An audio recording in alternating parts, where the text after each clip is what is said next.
Nah, hari ini kita akan mulai belajar bersama-sama untuk mata pelajaran tematik kelas 5 nih. Kita belajar di tema 1 tentang organ gerak hewan dan manusia. Subtema 1 organ gerak hewan.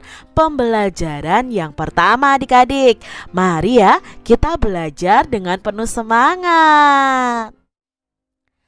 Adik-adik yang hebat, perhatikan kelinci yang sedang melompat berikut ini. Hari Minggu adalah hari libur sekolah. Namun demikian, menurut Edo, hari Minggu bukanlah hari yang harus dilewatkan begitu saja.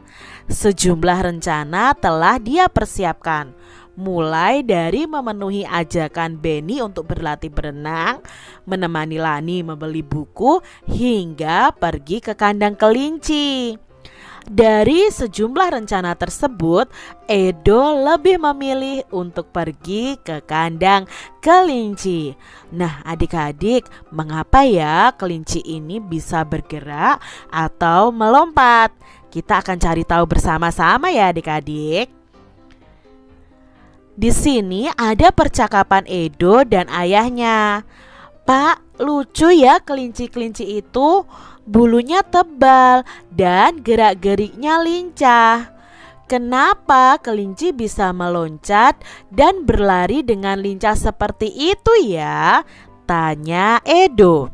Lalu ayah menjawab, benar, kelinci dapat bergerak dengan lincah karena didukung oleh organ-organ geraknya. Pada dasarnya, organ gerak kelinci serta hewan lainnya hampir sama loh dengan organ gerak manusia. Nah, yuk kita pelajari bersama-sama tentang organ gerak adik-adik.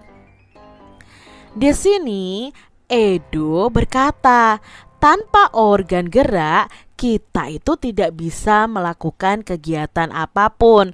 Kita tidak bisa bergerak adik-adik tanpa adanya organ gerak di tubuh kita maupun di tubuh hewan adik-adik.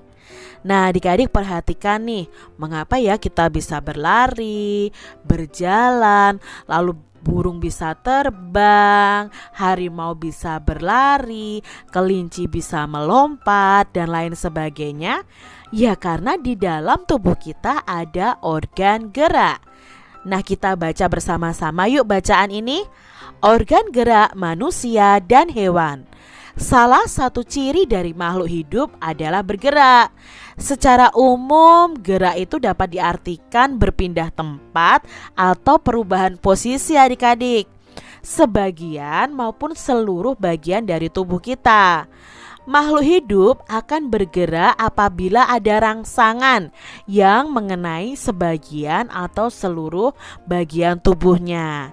Nah, gerak pada manusia dan hewan itu menggunakan yang namanya organ gerak yang tersusun dalam sistem gerak.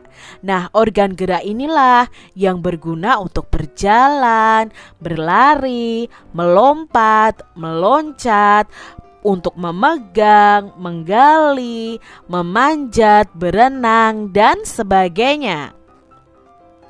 Nah, adik-adik, organ gerak pada hewan dan manusia ini memiliki kesamaan.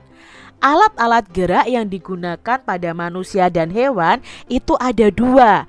Ada yang namanya alat gerak pasif yang berupa tulang. Nah, di tubuh kita ada tulang. Tulang itu adalah alat gerak pasif. Dan alat gerak aktif yang berupa otot. Jadi alat gerak di dalam tubuh kita itu ada dua adik-adik. Alat gerak pasif yaitu tulang, lalu alat gerak aktif yaitu otot kita. Nah, di sini sudah ada gambarnya ya. Ini adalah tulang kita. Lalu dalam tulang-tulang ini nanti akan dibungkus oleh kulit. Nah, di situ nanti ada otot. Itu merupakan alat gerak kita.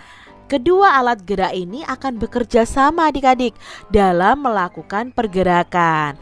Nah, kerjasama antara kedua alat gerak tersebut membentuk suatu sistem yang disebut dengan sistem gerak. Jadi ketika kita bergerak, otomatis tulang dan otot kita ini juga ikut bergerak.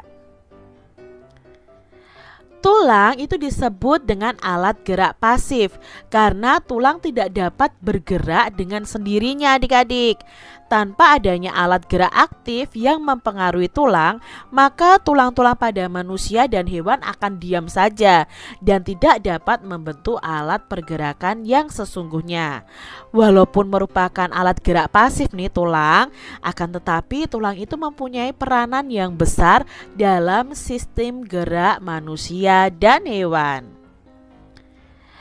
Otot disebut alat gerak aktif karena otot ini memiliki suatu senyawa kimia yang membuatnya itu dapat bergerak. Nah, pada saat otot yang menempel pada tulang itu bergerak, otot tersebut yang akan membuat tulang yang pasif tadi bergerak. Nah, akhirnya kita bisa bergerak, berpindah tempat ya. Kita bisa berenang, kita bisa berlari, hewan bisa berlari, melompat, dan lain sebagainya.